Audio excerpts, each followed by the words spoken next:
your posting in radiology department or privately, anywhere when you went with your mom or dad or some uncle,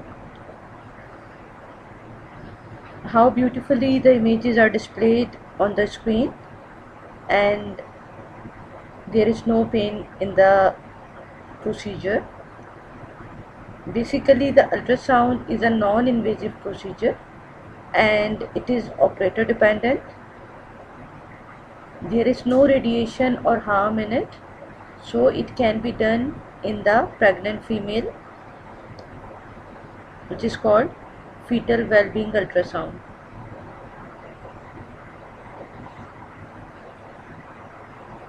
First of all, the introduction. As I have already told you, there is no harm and there is no risk to the patient.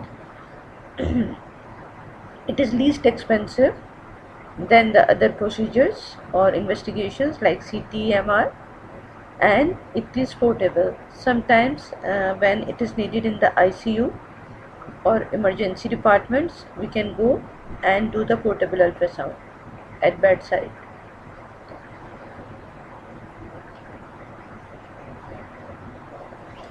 An abdominal ultrasound uses the reflected sound waves to produce a picture of the organ and other structures in the upper abdomen, and occasionally a specialized ultrasound is ordered for a detailed evaluation of a specific organ, such as KUB ultrasound. Basically, all the magic is in the transducer. It has piezoelectric crystals which causes the sound waves to be displayed and the image is obtained. There are different types of transducers, linear, and sometimes it is curvilinear, or sometimes it is the longitudinal type, which is used for vaginal or transrectal ultrasound.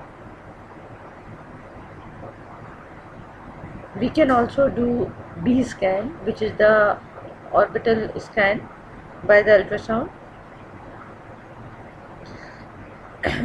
What can we see with the abdominal ultrasound? It is used to evaluate the liver, which is the large dome-shaped organ and lies under the rib cage under the right side of the diaphragm and in the abdomen. It produces bile, which helps out in digesting the food, stores sugar, and breaks down many of the body waste products.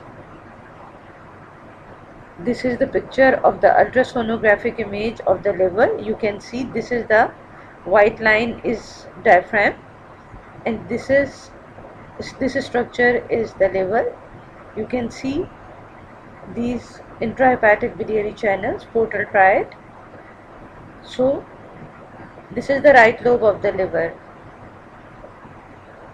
By placing the transducer at different places, we can evaluate the left lobe and the other organs which we want to imagine.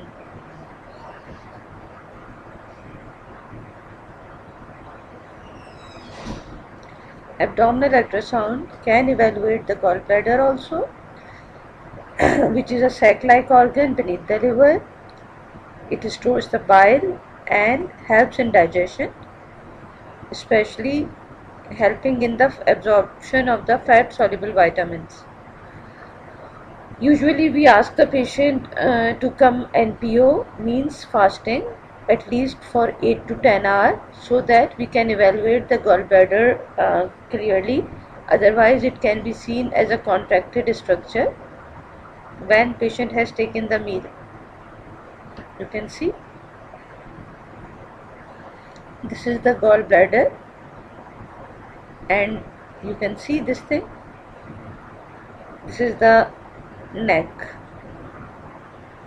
Spleen is also evaluated by the abdominal ultrasound, and it is a soft round organ that helps fight infection, and it is located under the left hemidiaphragm, just adjacent to the stomach. You can see this image. This is spleen. This is spleen.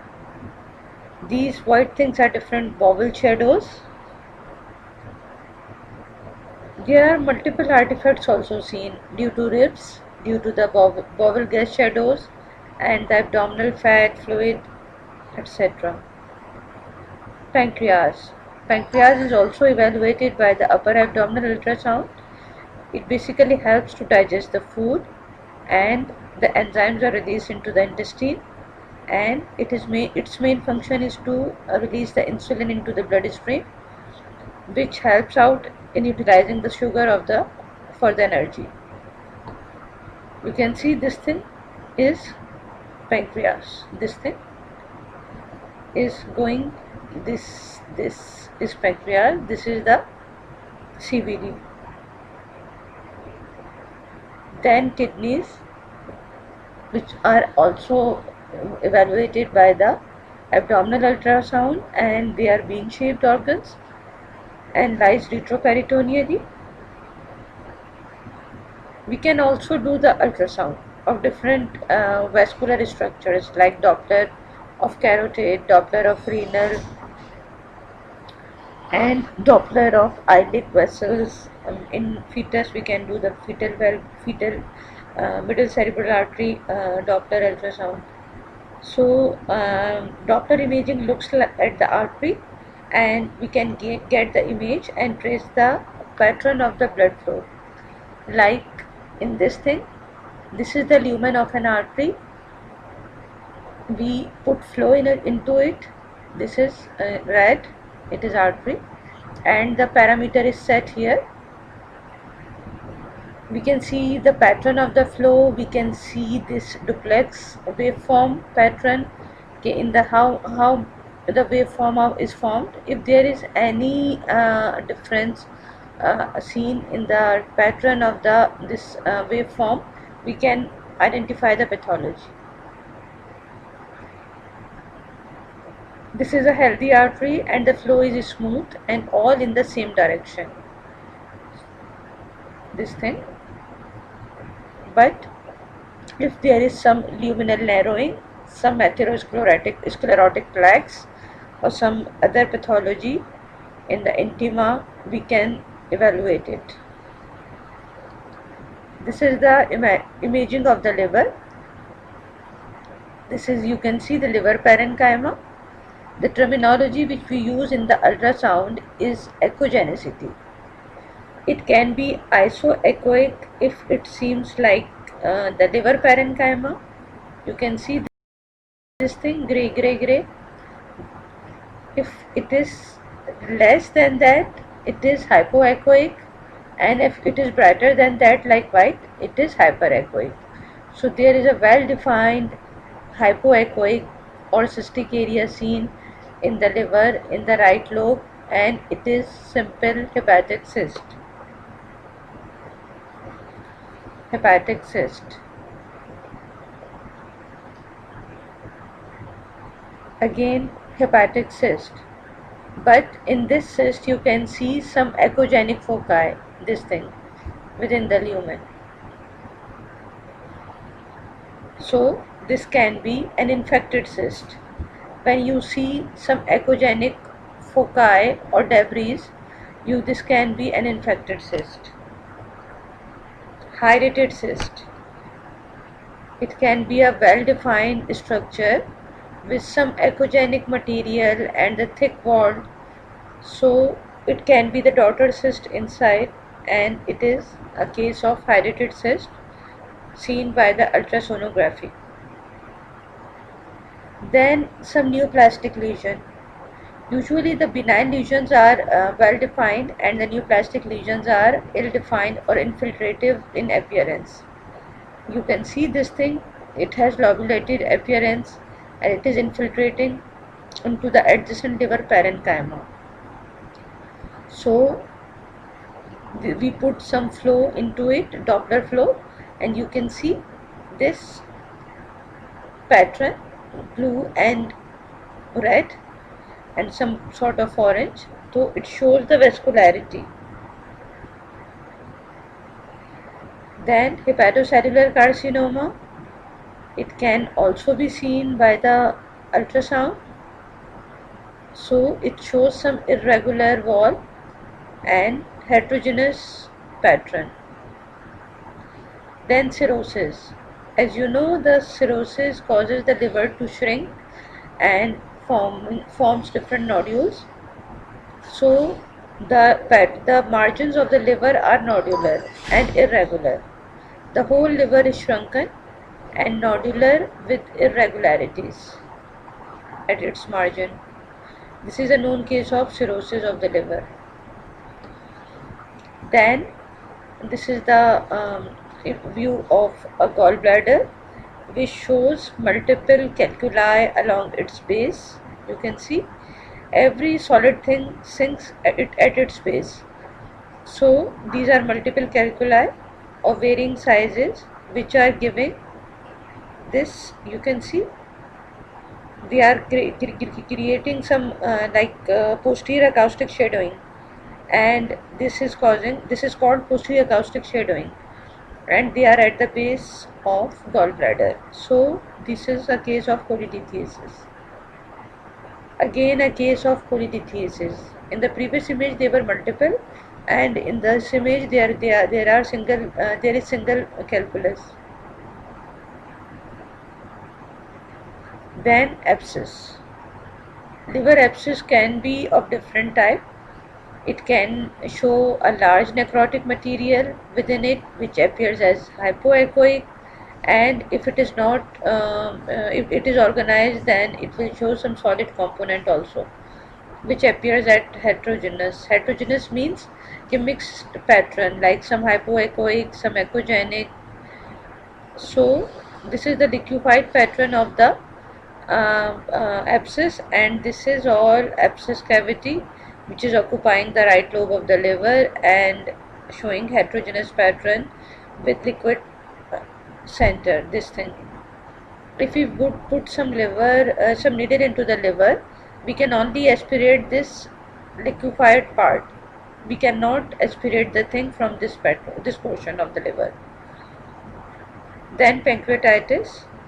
Pancreatitis is the inflammation of the pancreas, and in this the main thing is the pancreas is enlarged. So there is diffuse enlargement of the pancreas, and when it is enlarged it shows some exudative material around it. So we can see some fluid thing, hypoechoic thing around it.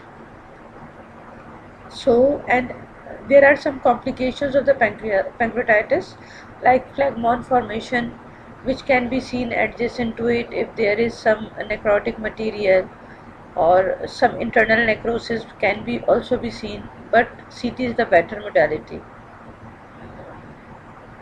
Then pancreatic abscess. You can see this liquefied pattern and this irregular pancreatic wall. So pancreatic abscess can also be picked. This is the phlegmonous collection with areas of internal necrosis. Then this is the spleen. When we turn the transducer into opposite side, we can see the spleen even on the right side. It all depends on the operator, how he or she performs the imaging, and sometimes to see some pathology we have to rotate the transducer. So this is the case of simple hepatic cyst. This thing, it is a well defined thing, hypoechoic, and this is the spleen. Then splenic infarct. Now you can see the beam is coming from the below, and we can see this thing, infarct. Infarct is hypoechoic and wedge shaped, and usually it touches the subcapsular or capsular surface in the periphery of the spleen. Then appendicitis. Appendicitis is again the inflammation of the appendix, and the patient has all the symptoms of right hypochondrial pain, right iliac fossa pain, and all tenderness, and sometimes raised WBC count.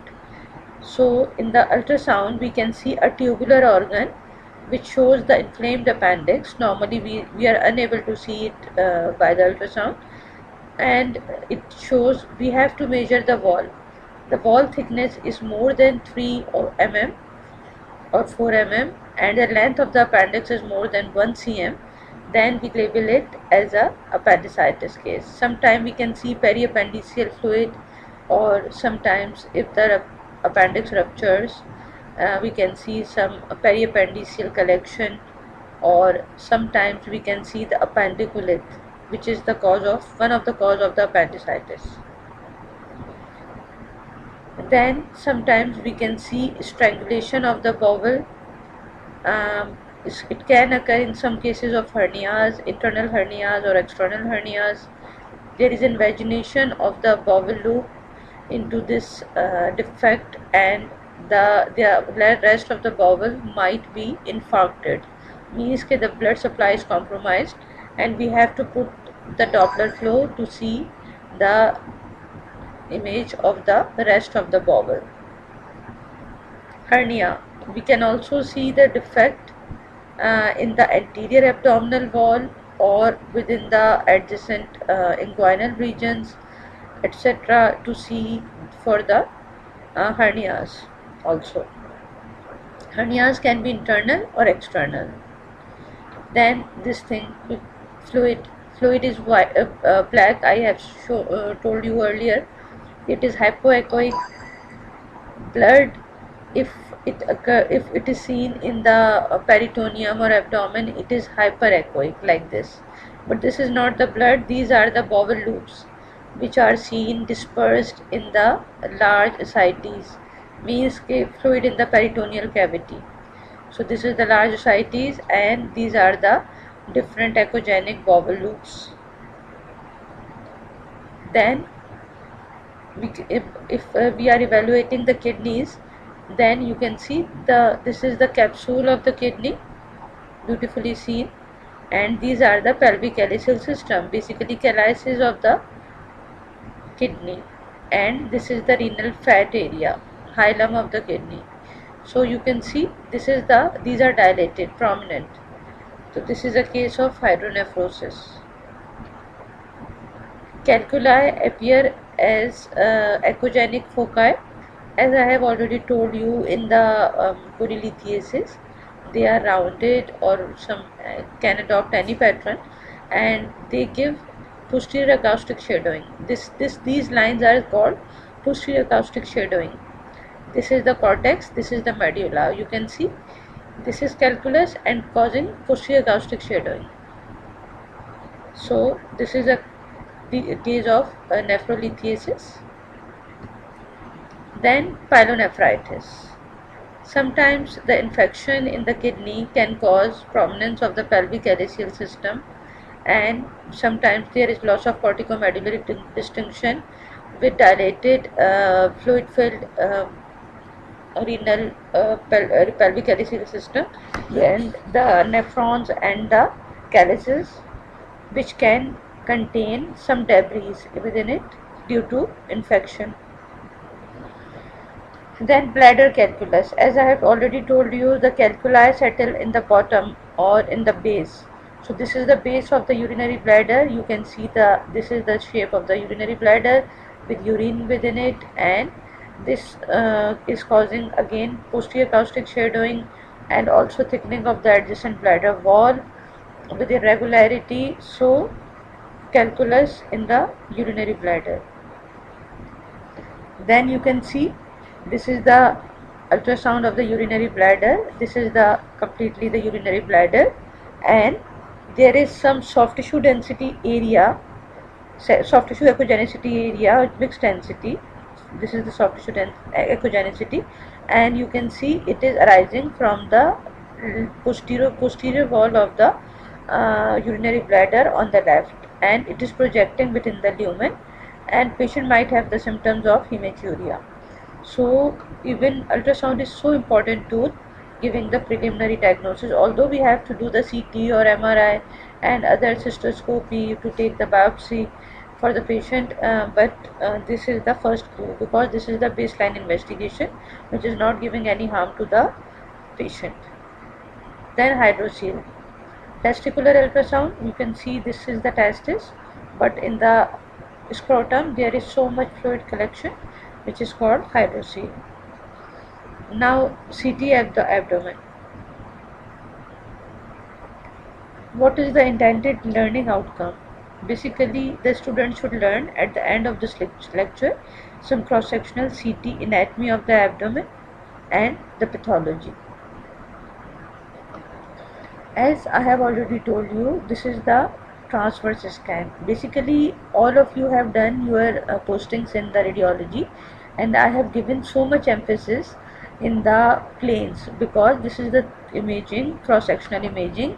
So we have to adopt the image in 3 planes, like axial, like in the sagittal, and in the coronal plane. When we take the image from anterior-posterior in the transverse dimension, it is called axial imaging, and when we took the image in the coronal plane from front to back, it is coronal imaging, and when we took the image from the side, then it is sagittal image.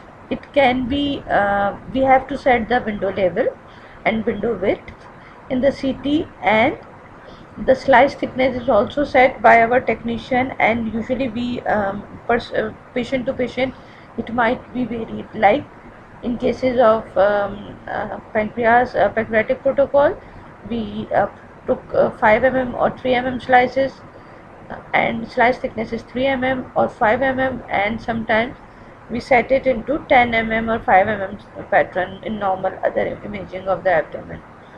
Basically, we will deal only with the emergency radiology like trauma, hemoperitoneum, injuries to the major viscera, and some non-traumatic emergencies like intestinal obstruction, appendicitis, GUT, perforation, etc.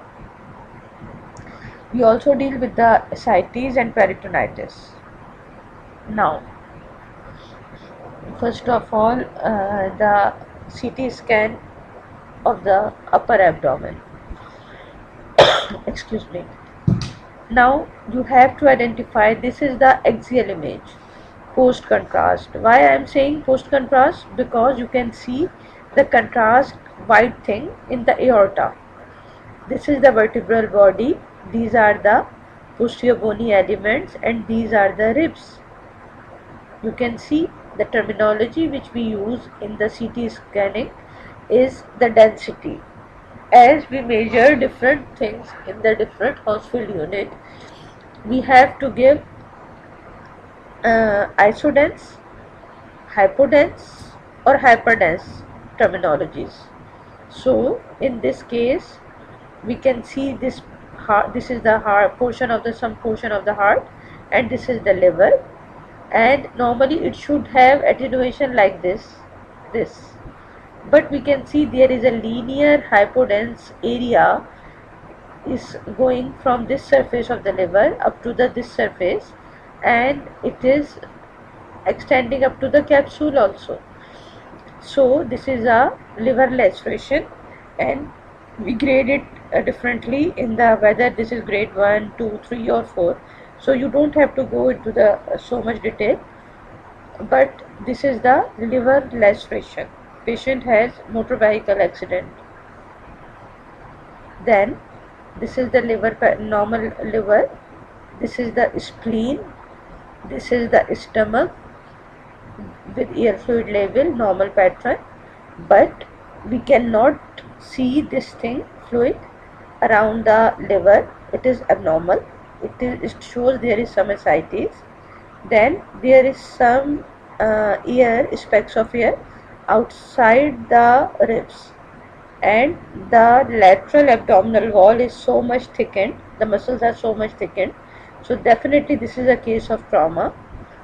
And when we go to the spleen adjacent to the stomach, we see there is, it is showing same a laceration or a linear irregular line extending from both surfaces of the spleen with some ill-defined hypodensities within the spleen parenchyma and irregular capsule with large subcapsular collection.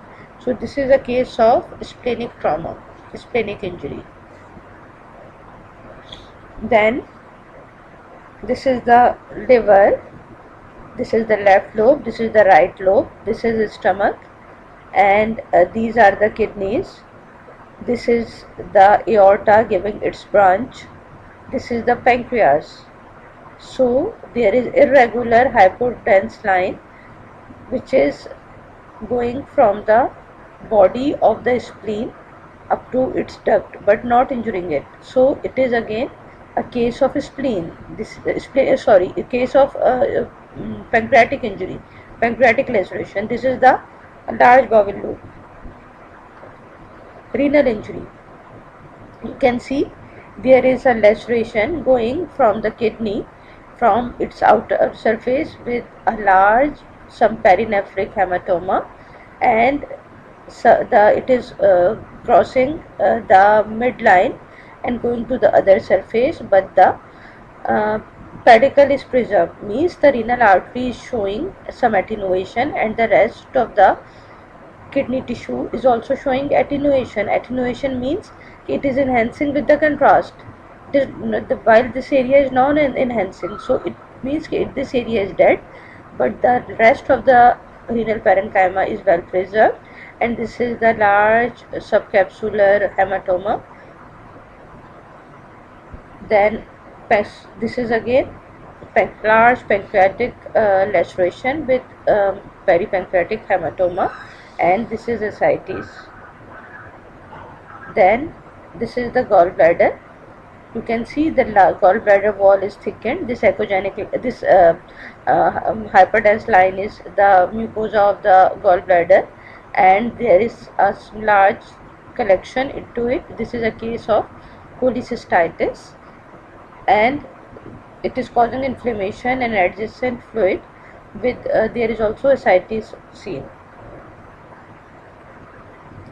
Then pancreatic pseudocyst. As I have told you in the ultrasound imaging, when this is the pancreas which is showing necrotic tissue, and adjacent to it is the large collection which is showing peripheral wall enhancement, and this is the pancreatic pseudocyst or phlegmon.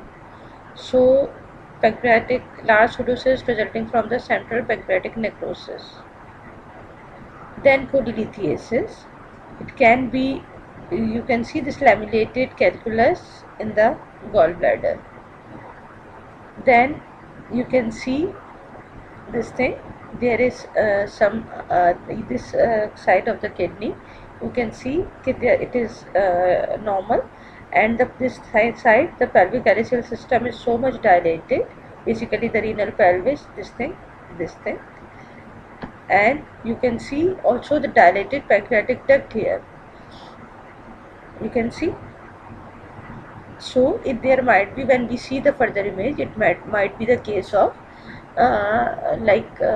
PUJ obstruction. Then in the CT scan abdomen, you can see the specks of air. Air is black in CT, so you can see the specks of air in the intrahepatic biliary channels, and this is a case of pneumobilia. Then this thing, you can see this large cystic area. This is basically the large gallbladder which is overdistended, and there is in the pancreas there are multiple areas seen, and with pancreatic and para-aortic lymphadenopathy, which is causing encasement of the superior mesenteric vessels, also superior mesenteric vessel, and also abutting the pancreas. Then you can see some diverticulitis. There is diverticular abscesses also. There is outpouching from the wall of the bowel loops, basically the terminal ideal loops, and there is adjacent pericolonic inflammation, and this thing mesenteric fat stranding, and these are the small hypodense collection seen, and these are the diverticulitis. Then You can see this is the stomach. Sometimes we give oral contrast also to specify the bowel loops. This is the liver, this is the left kidney, this is the pancreas normal, this is the descending colon, this is the image of the spleen. Actually in CT, in single image, we cannot give you the entire pathology, because we used to have workstation or multiple images, and then I can show you a single, if sometimes it is a case of pancreatitis, I can show you just the pancreatic pseudocyst, but there is some like necrotic material or some internal necrosis of pancreas can be seen in the other image, and some adjacent like nodes or adjacent things like ascites can be seen in the third image. So that's why I'm showing you the single image, which is best seen for best pathology. You can see this is so much like this is enhancing, renal parenchyma is enhancing, and these are the medulla. This is cortex, this is the medulla. But in this portion, and this is the renal pelvis normal. But in this portion, the cortex and medulla and this pelvis, there is some soft tissue density mass which is showing minimal patchy post contrast enhancement.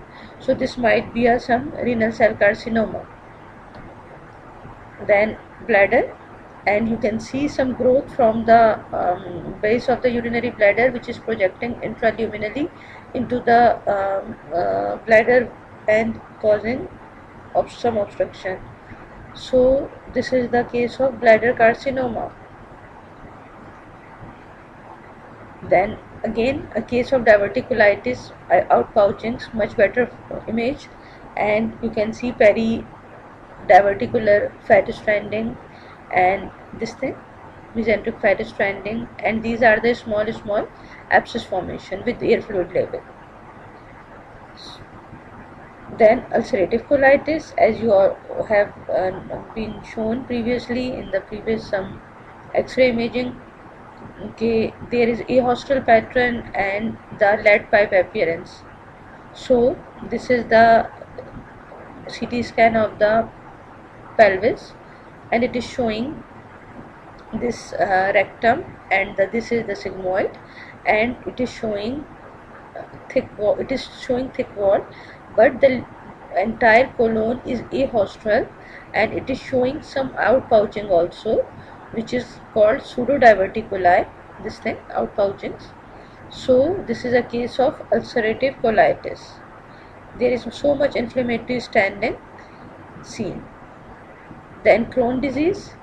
Crohn is again another inflammatory bowel disease, and maximally it is involving the terminal ileal region, but we can see the skip lesion in the rest of the colon also. We have given the patient oral contrast, and you can see this is all bowel containing contrast, but in the right iliac fossa, when there is terminal ileum and this is the cecum, there is so much thick wall with adjacent inflammatory changes and fat stranding. So it is a case of Crohn's disease. Sometimes we can see this thing, the differential is usually the abdominal TB, but the lymph nodes are more in the case of tuberculosis. Then sometimes you can see the different attenuation pattern. Attenuation means enhancement patterns of the liver parenchyma, like the central is more enhancing, the periphery is less enhancing, and you can see you cannot see the intrahepatic vein, the hepatic veins also. So, and there is also ascites and hypertrophy of the caudate lobe. So this is a case of Budd-Chiari syndrome, and there is centripetal enhancement. Then there is some lesion in the segment 4 of the liver, and there are few ill-defined lesions also. There is bilateral pleural effusion seen with some ascites also. So this is a case of metastasis.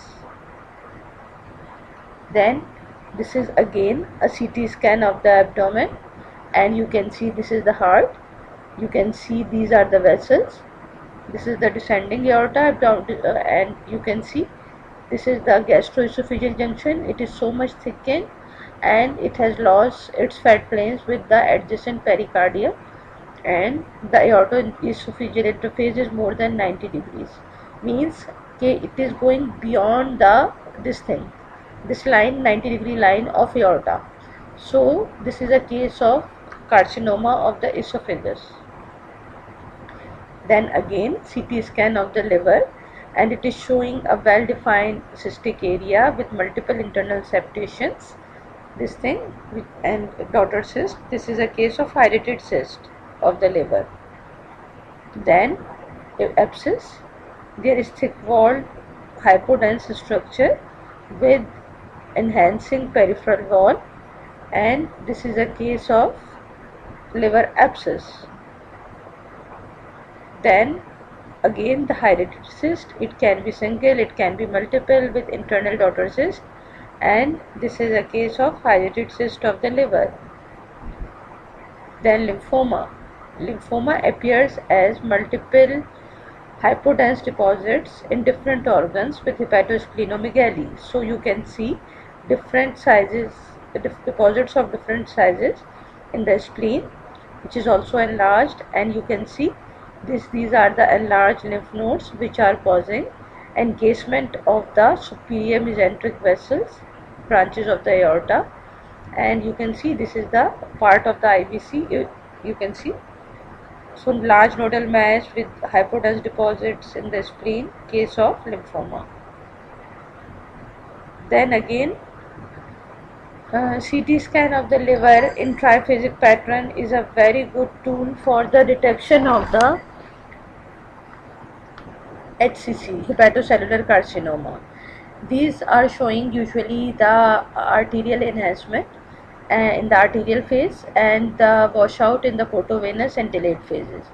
So these are multiple hepatomas of varying sizes, multicentric hepatoma.